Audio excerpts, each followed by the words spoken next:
Do you have any interesting opinions on the Twitch content moderation changes? I don't know anything about it. All I know is they made like drawing porn legal or something, and then they took it back. And you can twerk now. I know that you can twerk now. I'm definitely gonna fit that into my content. I don't know. I didn't see that. It's not that crazy.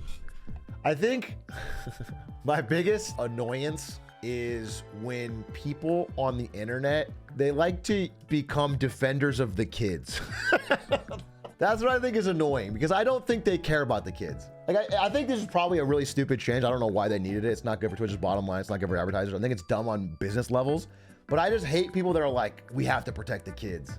Because I don't think they care. I think they legitimately just like, they dislike it for other reasons, but don't want to say that. I think that's dumb. I think just make your argument. What company cares about their consumers? Dude, I think that's crazy. Companies care about their consumers. No, they don't care about you like they're going to tuck you in at night. They care what you think. The only company that can afford to not care about their consumer is a monopoly. And that's the biggest problem with monopolies. They don't have to care. Otherwise, they have to care badly, because they fucking, otherwise you'll go somewhere else. I think this change is going to scare advertisers. Yeah, I think from a business POV, it makes no sense to allow nudity or anything on the website, because this site doesn't make money as it is. It's like so fucking razor thin that they're staying afloat. They need advertisers to buy big chunky ad spends. They don't want to do it if there's going to be someone streaming fucking porn. It's just dumb on that level. Just make Twitch After Dark a separate site. I think DJ Wee maybe did a rant on this on one of his streams.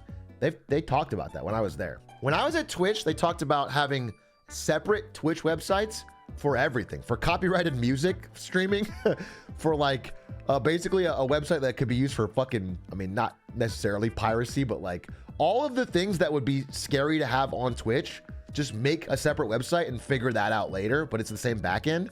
And then you can have this perfect Twitch website, which is like completely safe. That was definitely an idea that was floated. Ultimately, this makes Dan look cool. Whether or not this particular issue is a good thing for Dan, he has had such a year. Dan Clancy gets a big thumbs up from pretty much everybody. Did a fucking great job. Just like getting involved in the community. He's actively streamed, so he gets what it's like to stream. I mean, he's just done a good job. He's been a more approachable, pretty good guy. He's helped rebuild some connection between Twitch and the community. It was so isolated. He seems pretty cool. I would have liked to have seen what it was like to work for him, to be at Twitch when he was there. I think it'd be interesting, because it was just tough under Emmett. Pretty good at dodgeball. Yeah, I saw a clip. He did pretty good. It was totally the work of the CEO. The CEO did it all. I didn't even list anything that Twitch did. As far as I know, they haven't even made that many good changes, bro. I'm talking about his personal connection.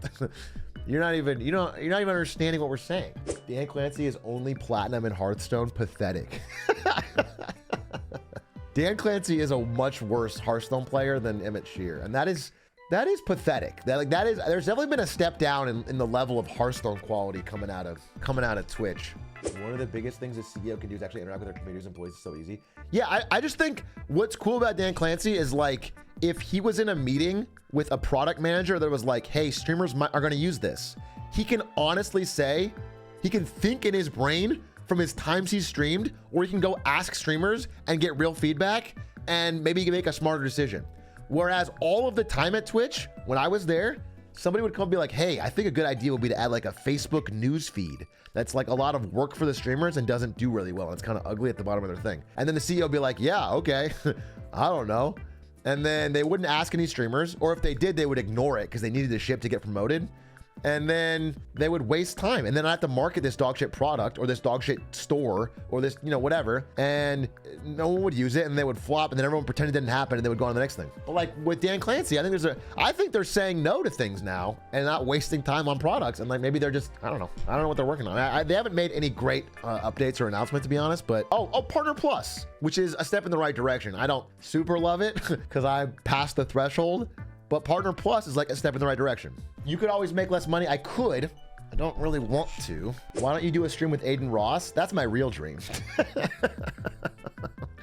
My real dream is an Aiden Ross stream. One day, atrioc x Kai Cenat x Xi Jinping. I think me, Kai, and Xi Jinping would be a really good stream. I think that would be first of all, a fun blunt rotation. And then second of all, I think we'd really hash some things out. I think that would be a really fun stream. It's a shame that it won't happen, because if it did, I think we'd make a lot of progress. Oh, I do want to go to China really bad. I don't know. I met a couple people in the community who live in China. One of them is a foreigner, like non-Chinese, who lives there and owns a dojo. And I'm interested in going to visit. I've been thinking more about it, and I think I'm just gonna try and travel with people and go to only a major city and bring a passport and know where the American embassy is. And because I think realistically, I gotta be fine, right? I know that I've said that Taiwan is a country many times, but like, I don't know. I gotta be fine. I really want to go. I want to go to China, and I want to go to Taiwan, and I'm gonna try to do both in 24. Yeah, I mean, Jake and Bake is there, although he's never said Taiwan's a country, so. Just grab Aiden and use him as a Pokemon. I could bring Aiden, and then if they question, like, which one of you is atrioc from this video, I would just shove Aiden out. It was him. And then I'll put like a I love Taiwan sticker on Aiden's back, like slap it on his back. And then when they're locking him up, I get on the plane and I'm out. You are rich. Bad things only happen to poor people. Tell that to OJ Simpson's wife. Okay. Wow. Real forgetful of you, huh? Jeez. Yikes. Yikes, bro. Too soon. Way too soon. Tell that to OJ Simpson. His wife got murdered. Poor OJ. He was rich, and what happened to him? Lost his wife. Tragic murder. Wow. And here you are, fucking saying nothing ever happens to him. Jesus. Really, it's fucking shameful, actually, what you say. We can only hope the juice can recover. And he had to find a stupid glove at his house. Traumatic. It is one of the all-time crazy quirks of history that OJ Simpson amazingly doesn't go to jail for what seems like an open and shut case.